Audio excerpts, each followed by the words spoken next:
Meu nome é Chloe, tenho 28 anos. Sempre detestei casamentos. Não por desgostar do amor, um dia acreditei nele com cada fibra do meu ser, mas porque casamentos revelam mais sobre as pessoas do que elas percebem, especialmente quando você não é a noiva. Era uma tarde quente de maio quando chegamos ao local. Tudo era branco e dourado, reluzindo sob o suave sol da Califórnia. Seu irmão, Isaac, não havia poupado despesas. Meu marido, David, ajustou as abotoaduras com uma desenvoltura praticada, enquanto eu carregava nossa filha Lucy no quadril, 7 meses, bochechas rosadas e completamente alheia à tensão que vibrava logo abaixo da superfície. Eu não queria ter vindo. Lucy estava com os dentes nascendo, eu estava exausta e David estava seco comigo há semanas. Mas ele insistiu, com aquela voz firme e inflexível, não vamos começar um drama. É o casamento do meu irmão. Seja apresentável.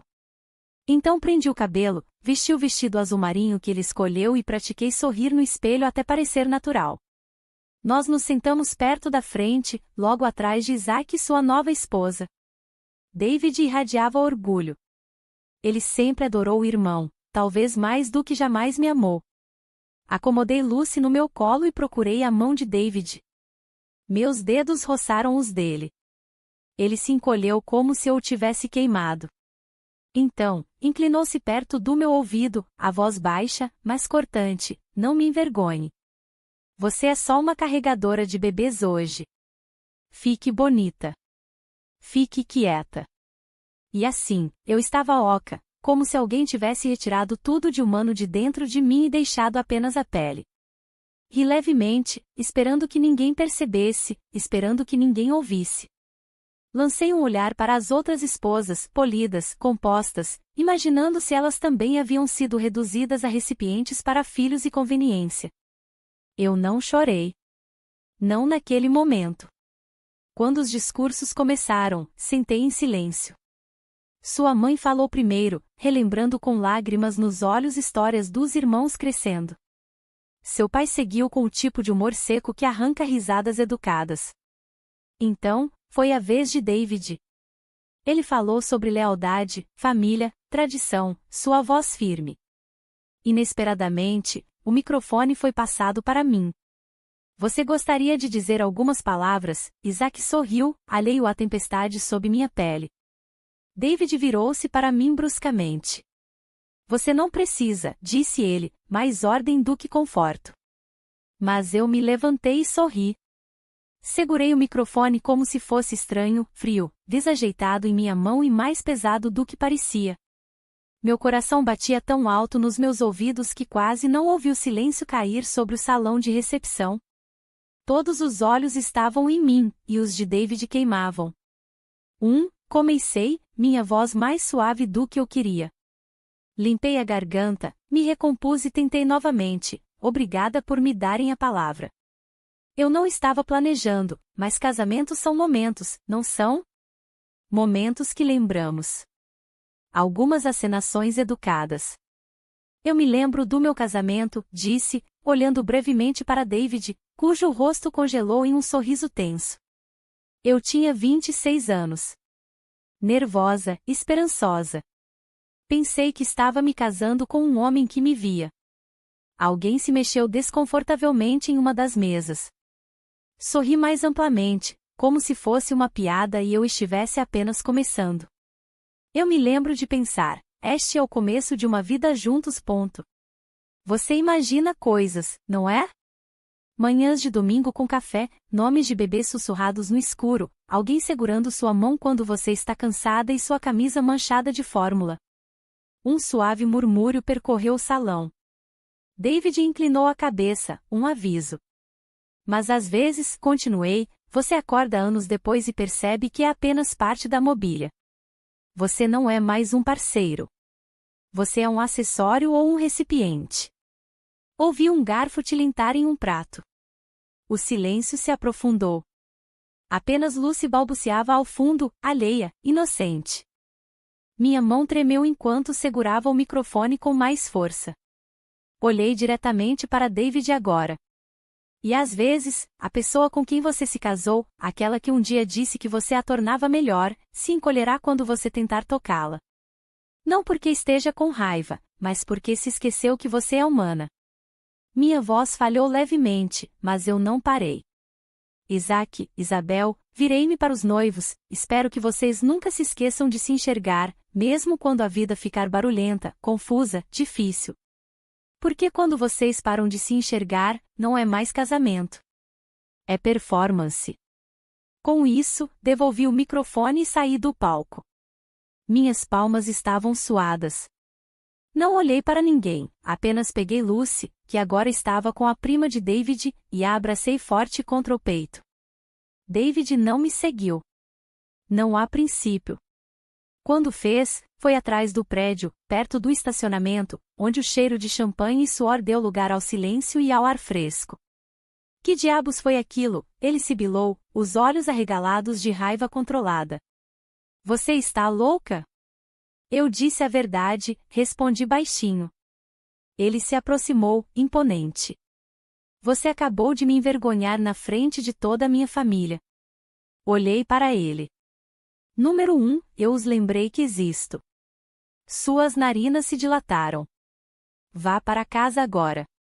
Conversaremos mais tarde. Ele não se ofereceu para ajudar com Lucy. Nem sequer olhou para ela. Virou-se e voltou para a celebração como se não tivesse deixado para trás uma mulher se desfazendo em sua sombra. Dirigi para casa sozinha, Lucy adormecida no banco de trás, e pela primeira vez em anos, me permiti chorar sem culpa. Na manhã seguinte ao casamento, David agiu como se nada tivesse acontecido. Serviu-se de café, beijou a testa de Lucy e folheou o celular como se fosse apenas mais um domingo. Fiquei perto da pia, observando-o como se ele fosse um estranho que havia entrado na minha cozinha. Meu corpo ainda doía de carregar Lucy, meu peito apertado pela falta de sono. Mas ele não olhou para mim. Não de verdade. Ele nunca mais olhava. Vou para a academia, disse ele friamente, sem esperar por uma resposta. Não se esqueça que meus pais vêm às 3. Tente não tocar no assunto de ontem à noite. Pesquei. Era só isso? Ele hesitou. Que mais há? Eu não respondi. Não havia sentido. David não lidava com desculpas. Não para mim. Nós nem sempre fomos assim. Quando nos conhecemos, ele era magnético, ternos impecáveis, inteligência rápida, o tipo de confiança que preenche um ambiente. Ele notava as coisas naquela época. A maneira como eu mastigava meu canudo quando estava ansiosa, os livros que eu amava, mas nunca terminava, como eu ria com todo o meu corpo. Mas as coisas mudaram depois que nos casamos. Sutilmente, a princípio. Ele começou a corrigir a forma como eu falava nos jantares. Parou de segurar minha mão em público. Então, quando engravidei, ele pareceu irritado, não com raiva, não cruel, apenas frio, como se eu tivesse me tornado menos útil agora que estava mais pesada, mais lenta, cansada o tempo todo. Quando Lucy chegou, ele mal a segurou. Disse que não queria fazer errado, mas os meses se passaram. Ele nunca mais tentou. Eu comecei a fazer tudo, as mamadas, a lavanderia, os choros noturnos, as visitas ao médico. Quando perguntei uma vez se ele podia trocar uma fralda, ele riu, você é melhor nessas coisas. Instinto natural. Não era instinto, era exaustão. Era sobrevivência. Quando seus pais vieram naquela tarde, ostentei o mesmo sorriso que usava há meses. Sua mãe comentou sobre o quão quieta eu estive no casamento. Você não falou muito, disse ela levemente, bebendo seu vinho. Muito elegante. Aquele seu pequeno discurso realmente deu o que falar. A mandíbula de David se contraiu. Assenti educadamente. Às vezes, a honestidade deixa as pessoas desconfortáveis. Ela piscou. Oh, era honestidade. Não havia malícia em sua voz, apenas o tipo passivo de desaprovação que corta mais fundo do que qualquer grito. Imaginei se ela alguma vez havia se manifestado contra o marido. Provavelmente não. As mulheres em sua família eram ensinadas a sorrir através dos hematomas, mesmo que fossem apenas internos. Depois que eles foram embora, David não falou comigo. Por horas. Ele assistiu à TV enquanto eu dava banho em Lucy, cantava para ela dormir, limpava a cozinha e dobrava a roupa. Era como se eu não existisse. À meia-noite, encontrei-o parado na varanda dos fundos, olhando para o nada. Eu falei sério ontem, eu lhe disse baixinho. Ele não se virou. Você me fez parecer um idiota. Você me fez sentir como um fantasma.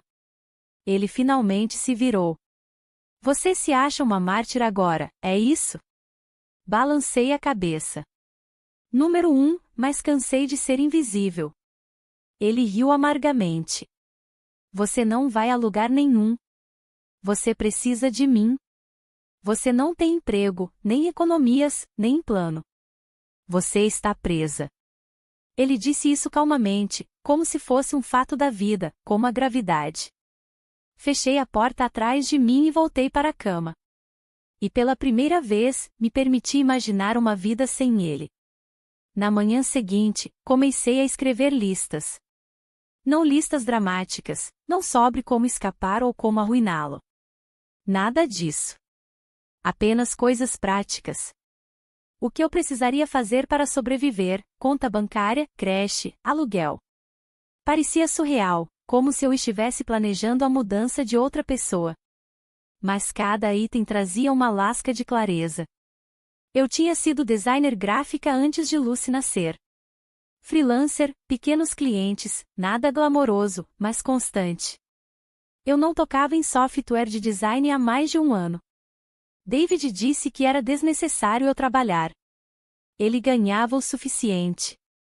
E além disso, que tipo de mãe deixa seu bebê com estranhos só para criar logotipos para padarias veganas? Ainda assim, baixei o software novamente, silenciosamente, à noite. Na primeira vez que abri meu laptop, chorei. Não porque estava triste, mas porque senti que tinha um pedaço de mim de volta. Um pedaço real.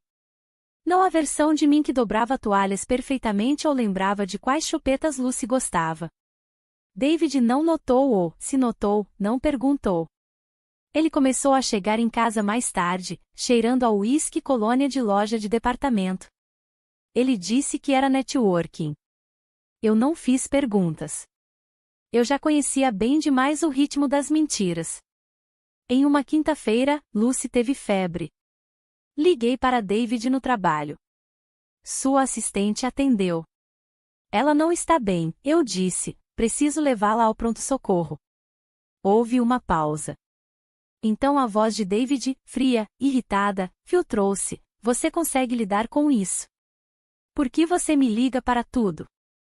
Eu não ligo, eu disse, atonita. Esta é a primeira vez, estou em uma reunião. Clique. Enrolei Lucy no carro e fiquei na clínica por 3 horas sozinha. Quando a enfermeira perguntou se o pai dela viria, eu disse, não, ele está ocupado. Naquela noite, enquanto Lucy finalmente dormia, abri uma conta bancária separada. Eu tinha $150 de um cliente que cancelou e esqueceu de excluir o pagamento automático. Parecia uma fortuna. Na semana seguinte, me candidatei a 2 trabalhos freelance, pequenos projetos. Pagavam pouco, mas eu não me importava. Era uma prova. Prova de que eu ainda podia fazer algo, que eu ainda podia ser algo. Uma das clientes, uma mulher chamada Emma do Colorado, me enviou uma mensagem depois que entreguei seu logotipo. Isto é lindo. Você realmente entendeu o que eu queria. Obrigada. Fiquei olhando para as palavras dela por um longo tempo. Eram simples, mas ninguém me agradecia há meses, talvez anos. David mal falava agora, e quando falava, era breve, transacional. Lucy precisa de mais lenços umedecidos. Estamos com pouca fórmula. Limpe a geladeira. Uma noite, enquanto dobrava a roupa, ele entrou segurando uma camisa que eu não havia passado. Você está ficando desleixada, disse ele. Eu olhei para ele. Olhei de verdade. Ele não tinha envelhecido bem. Tinha vincos ao redor da boca que só se aprofundavam quando ele era condescendente. Eu não disse nada, apenas voltei para a secadora. Ele ficou parado por um momento, talvez esperando um pedido de desculpas, mas eu não ofereci nenhum, porque eu não era mais sua mobília.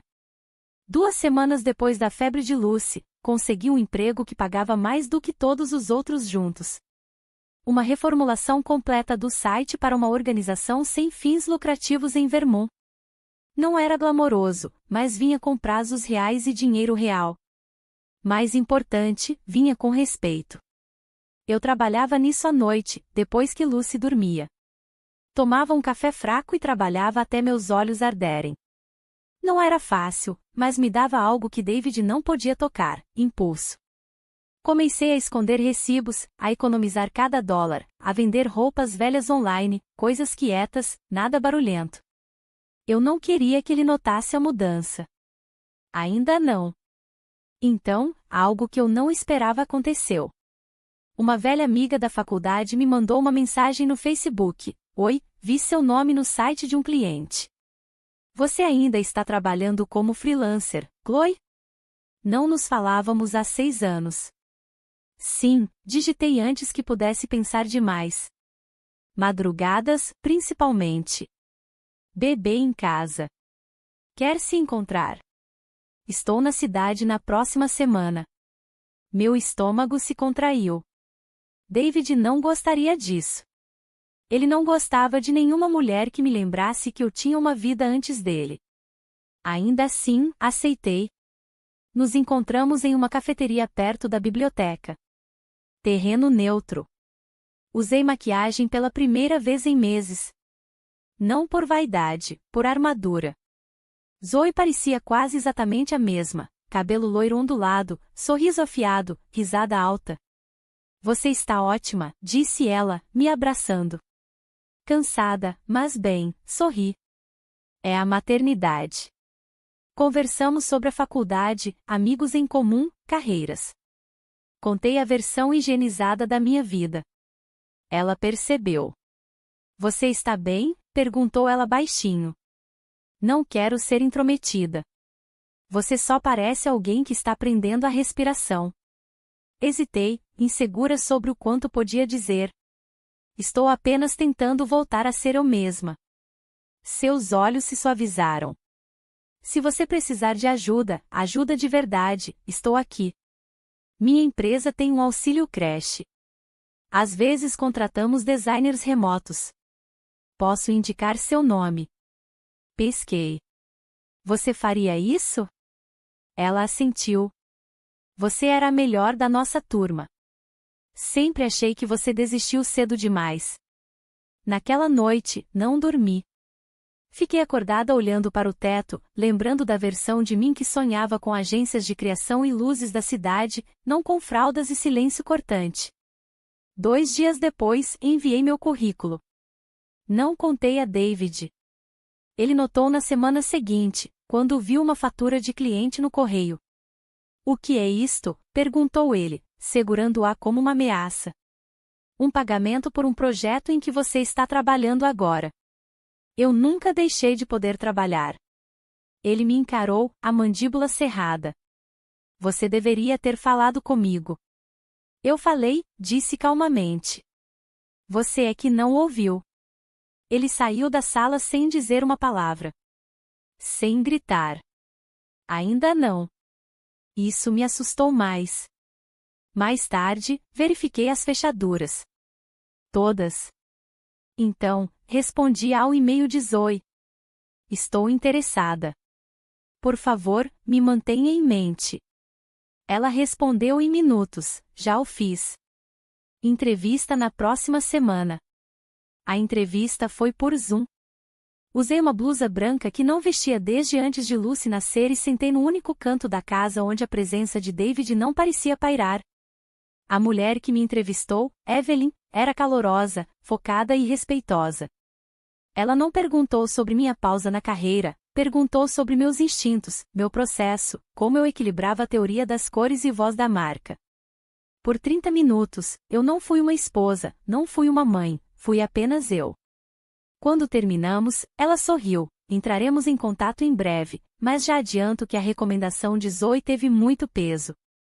No momento em que saí da chamada, expirei tão profundamente que me surpreendi. Lucy se mexeu no monitor de bebês e, assim, o encanto se quebrou. Fechei o laptop, peguei-a e caminhei pela casa com ela contra o peito, cantarolando. Eu ainda não tinha um emprego, mas tinha algo melhor que certeza, esperança. Naquela noite, David chegou em casa mais tarde do que o habitual. Sua gravata estava frouxa, seus olhos vidrados. Bebendo, perguntei, cansada demais para me policiar. Ele grunhiu, coisas do trabalho. Não insisti. Ele não ofereceu mais detalhes. Olhou para mim, depois ao redor do cômodo, mais limpo do que o normal. Vela acesa, bebê dormindo. Ele estreitou os olhos. Por que você está tão feliz? Não estou, menti. Apenas cansada. Ele assentiu lentamente, como se catalogasse essa resposta. Bem, deveria estar. Então subiu as escadas sem dizer mais nada. Naquela semana, recebi a ligação. Fui contratada. Meio período, remoto, horários flexíveis, salário inicial suficiente para construir algo.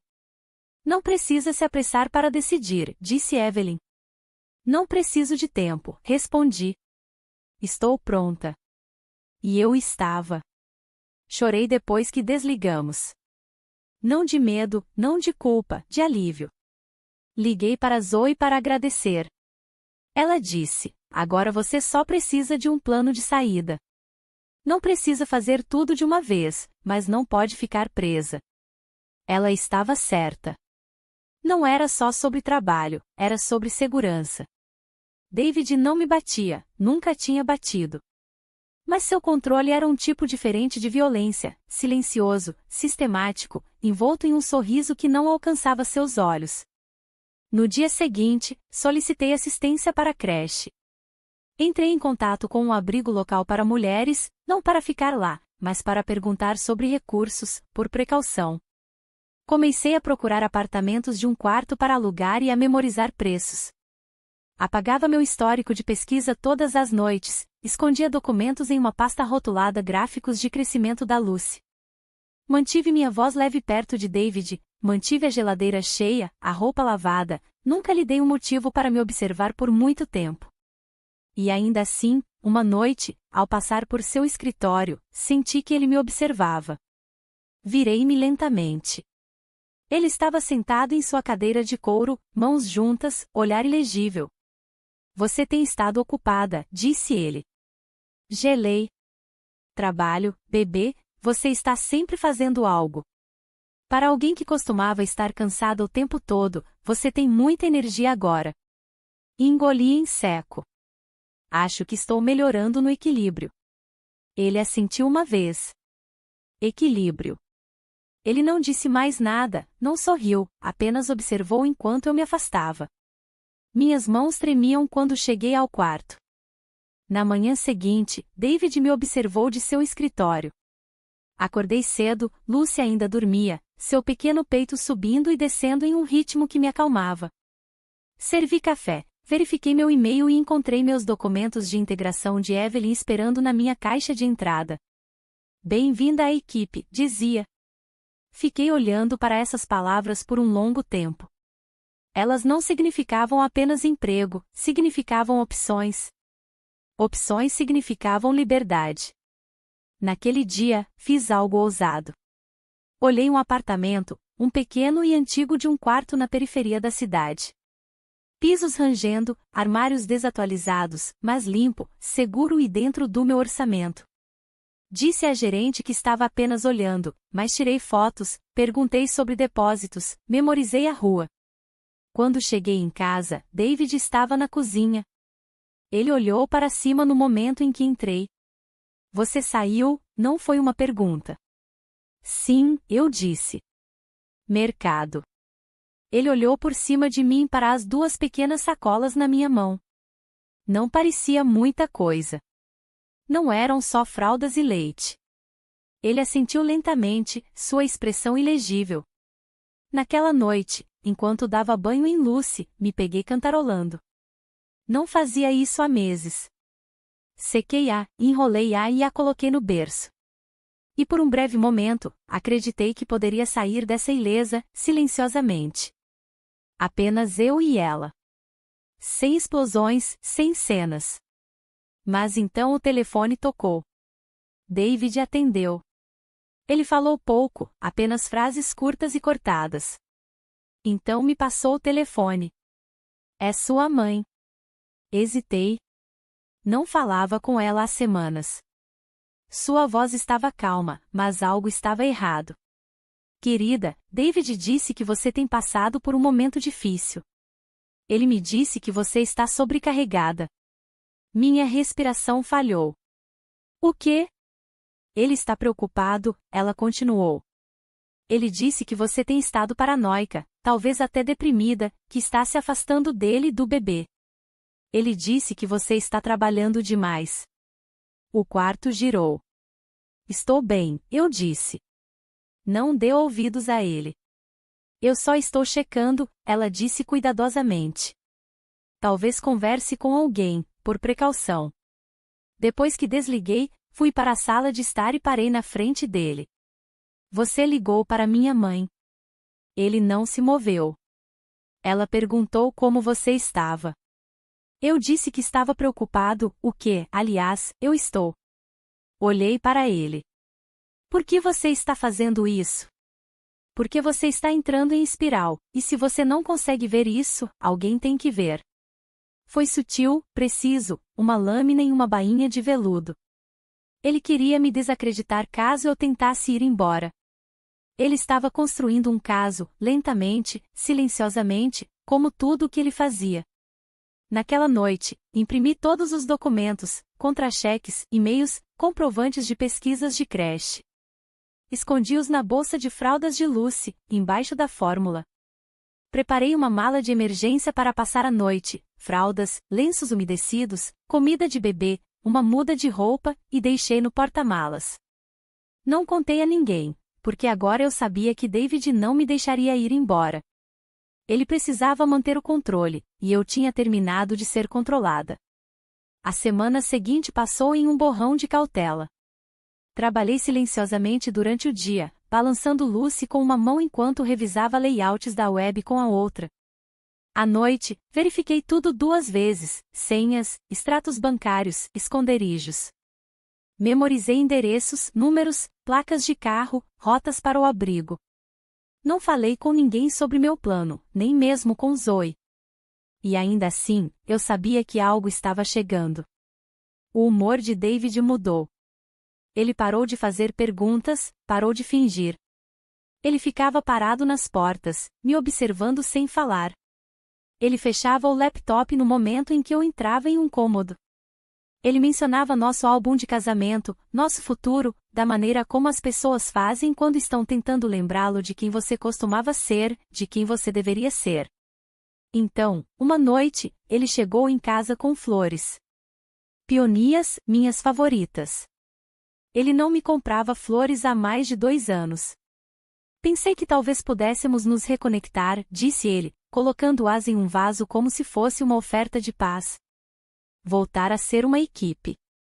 Sorri cuidadosamente. Que atencioso. Ele nos serviu vinho, sentou-se ao meu lado no sofá, o braço estendido ao longo do encosto, sem me tocar, apenas pairando. Você tem estado diferente ultimamente, disse ele. Mais ocupada, mais reservada.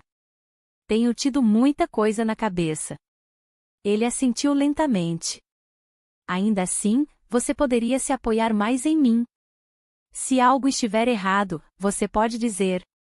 Eu olhei para ele. Olhei de verdade. Isso não era gentileza. Era vigilância disfarçada de preocupação. Estou bem, eu disse baixinho. Ele esperou um pouco demais antes de responder. Bom, porque acho importante que estejamos na mesma página. Mais tarde naquela noite, verifiquei meu telefone e notei um aplicativo desconhecido instalado. Algo chamado Secure Track. Eu não o havia baixado. Meu sangue gelou. Verifiquei as permissões, GPS, microfone, mensagens. Ele tinha acesso a tudo. Deletei-o instantaneamente. Então verifiquei a bolsa de fraldas de Lucy. Minha pasta de emergência havia sumido. Não chorei. Preparei uma nova pasta apenas com o essencial e a escondi em um lugar onde ele jamais procuraria, no fundo da lixeira, embaixo da pia do banheiro, triplamente embalada em plástico e rolos de papel toalha. Na manhã seguinte, levei Lucy para a creche para um período de adaptação. O prédio era iluminado, com desenhos nas paredes, e uma senhora gentil chamada Camila nos acolheu como família. Observei pela janela enquanto Lucy engatinhava em direção a uma pilha de blocos, sorrindo para os outros bebês. Pela primeira vez, não senti culpa. Senti permissão. Depois, parei em um posto de gasolina e paguei em dinheiro por um celular descartável. Naquela noite, fiz uma ligação, uma que eu temia e rezava para nunca precisar fazer. A coordenadora de acolhimento do abrigo atendeu. Eu tenho um bebê, disse, minha voz tremendo, e acho que preciso ir embora em breve. Talvez esta noite. Ela não fez perguntas que eu não poderia responder. Teremos um quarto pronto, disse ela. Venha quando for seguro. De volta para casa, David estava sentado à mesa da cozinha, o telefone virado para baixo, os olhos fixos nos meus. Ele sorriu amplamente, de forma forçada. Saindo de novo hoje?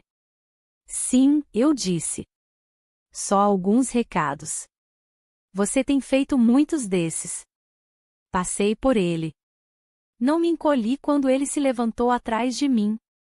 Não mostrei medo, mas por dentro eu sabia que estava quase na hora. Naquela noite, não dormi. Fiquei deitada na cama ao lado dele, imóvel, ouvindo sua respiração constante, calma, como se ele não tivesse transformado nossa vida em um tabuleiro de xadrez, como se ele já não tivesse feito o primeiro movimento. Às 3h14, saí da cama e fui silenciosamente para o quarto do bebê. Lucy se mexeu, depois voltou a dormir, com um pequeno punho cerrado sob a bochecha. Beijei sua testa. Às 4h, o mundo lá fora estava escuro e silencioso. Enrolei-a em uma manta, abracei-a forte e saí sorrateiramente pela porta dos fundos.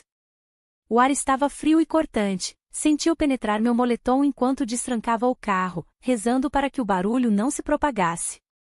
A mala de emergência já estava no porta-malas. O celular descartável estava ligado, com as instruções para o abrigo pré-carregadas. Coloquei Lucy na cadeirinha, entrei no carro e segurei o volante com tanta força que meus nós dos dedos ficaram brancos. Não olhei para trás, para a casa. Não até ver a luz da varanda acender. Ele estava lá, na porta, ainda descalço, observando. Por um momento, ele não se moveu. Então, lentamente, deu um passo à frente. Meu pé atingiu o acelerador. Não esperei para ver se ele correria atrás de nós. Não esperei para ver o que ele diria. Dirigi pelas ruas silenciosas, passando por casas adormecidas. Cada semáforo vermelho parecia uma armadilha. Cada sombra me fazia estremecer. Às 4h43, cheguei ao abrigo. Camila, não a mesma Camila da creche, mas outra mulher com a mesma calma suave, me encontrou na porta. Ela não fez perguntas, apenas abriu os braços e me guiou para dentro. Deram a Lucy um berço portátil e a mim um quarto com uma fechadura por dentro. E pela primeira vez em anos, fechei os olhos sem medo. Eu não sabia como seria o amanhã, não sabia como seriam as audiências de custódia ou que histórias David contaria. Mas eu sabia disso, tínhamos ido embora. Estávamos seguras. E eu não voltaria. 2 semanas depois, estava em um vestido emprestado, com um microfone na mão novamente. Isaac havia ligado. Ele disse, Isabel e eu queríamos que você falasse. O que você disse no nosso casamento, as pessoas ainda estão falando sobre isso. Quase ri, mas aceitei. A recepção foi menor desta vez, apenas um jantar pós-casamento para familiares e amigos que não puderam viajar. David estava lá. Claro que estava. Ele estava no fundo, braços cruzados, fingindo que eu não existia. Ele já havia começado a espalhar sua versão da história, que eu havia tido um colapso, que o havia abandonado. Ele disse à mãe dele que eu estava em uma clínica. Disse à minha que eu havia levado Lucy sem permissão. Mas nada disso importava agora, porque eu tinha documentos, tinha testemunhas, tinha uma advogada, uma mulher gentil e feroz que desvendou David em minutos. O processo no tribunal de família tinha acabado de começar e levaria meses, talvez mais. Mas hoje era meu. Respirei fundo e comecei. Quando falei no casamento deles, disse que casamento é sobre se enxergar. E eu quis dizer isso. Mas o que eu não disse então, o que eu não tive forças para dizer, é que às vezes você tem que se enxergar primeiro, porque ninguém mais vai fazer isso por você. Uma quietude suave varreu o salão. Passei anos pensando que eu era menos, que eu deveria me encolher, ficar em silêncio, sobreviver. Pensei que se eu fizesse tudo certo, o amor voltaria. Que a crueldade era uma fase, que a frieza era estresse, mas não era. Olhei para cima. David não havia se movido, mas sua mandíbula estava tensa. Eu fui embora, disse claramente. E foi a coisa mais difícil que já fiz. Não porque eu não amasse, mas porque finalmente me amei mais do que o conforto de outra pessoa. Ninguém aplaudiu. Ninguém precisava. O silêncio carregava o peso da verdade. Devolvi o microfone, saí do palco e, ao passar por David, olhei-o nos olhos pela primeira vez em meses. Ele não disse nada, porque não havia mais nada a dizer. De volta ao abrigo naquela noite, abracei Lucy contra o peito e sussurrei as mesmas 3 palavras repetidamente em seus cabelos macios: estamos livres. Chloe soube a hora de ir embora. Pouco a pouco ela voltou a resgatar a autoestima e a se sentir útil, contrariando o que o marido dela dizia para ela. Cuidando de sua filha e de suas vidas. O que você achou da história da Chloe? Teria feito o mesmo que ela? Conte nos comentários. Se você gostou dessa história, por favor curta esse vídeo e se inscreva no canal para mais histórias emocionantes.